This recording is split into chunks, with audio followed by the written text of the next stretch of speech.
Hey everyone, and welcome back to my channel. Today I'm going to be doing kind of a recommendations video. I decided to do this. I'm not sure if I'm going to try and continue to do it every single month, but I really like the concept of these videos and I feel like they're very helpful and informative for me, so I wanted to do some. But this is based off of the monthly recommendations Goodreads group that is run by Kayla Rain and Trina from Between Chapters. I will leave both of their channels and the Goodreads group down below if you want to go check it out. But this month's theme for February is not another love story, which is extremely ironic considering that all the videos out right now are love stories for Valentine's Day. So this is the opposite. It's great. Now when I heard that topic, I kind of flashed back to years and years and years ago when I went through a really bad breakup and all I wanted to do was take my mind off of everything romance related, and my first thought was to go to middle grade, because middle grade, boys still have cooties and nobody wants to be in a relationship and everybody just wants to go on an amazing adventure. So I'm going to start out with middle grade books, and these are going to be ones that I recommend that clearly have no romance in them because the kids are like 12 years old and they should not be doing the kissy stuff yet. But you can't go wrong with some Percy Jackson. There's kind of a little bit of a budding romance, but it's not enough to take away from the storyline. Same thing with Harry Potter. Harry Potter, you grow up with them, so relationships start to form, but nothing in these screams romance. Everything screams story and amazing and adventure and awesome. Just read both of these. Another two books from the middle grade genre that I want to recommend that I feel like everybody should be reading is The Book Thief by Marcus Zusak.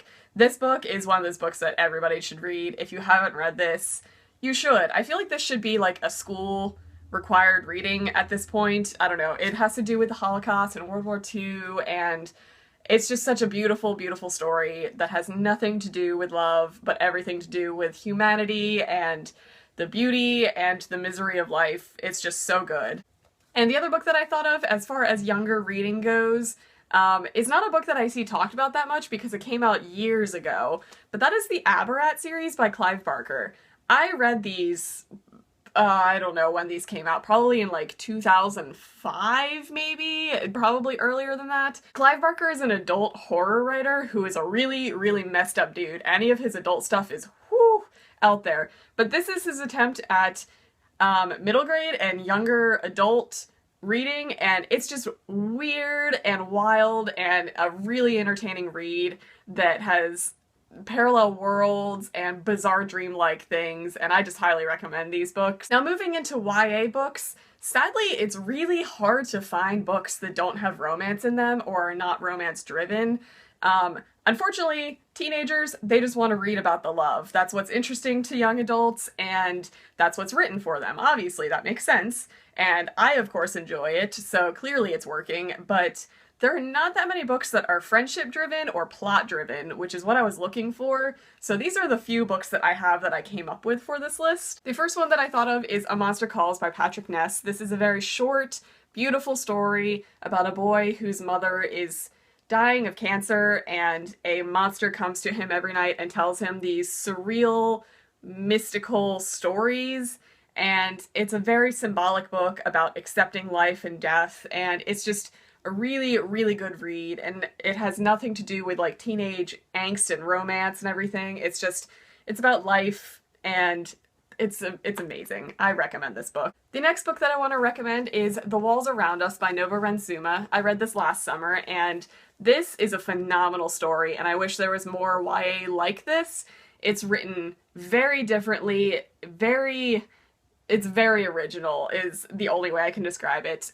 There's no love in it, even though it focuses primarily around teenagers, and it's weird. There's some like juvenile detention centers, and there's some horror movie aspects to it, and there's some kind of parallel time traveling situations. I'm not going to say too much about this, but it is definitely worth a read for the crazy mind F of an experience that you can get from this book. The next book that I'm going to recommend, I feel like I talk about all the time because it needs to be talked about, and that is The Marberry Lens by Andrew Smith. This is one of Andrew Smith's books that I feel like is never talked about, but I loved it.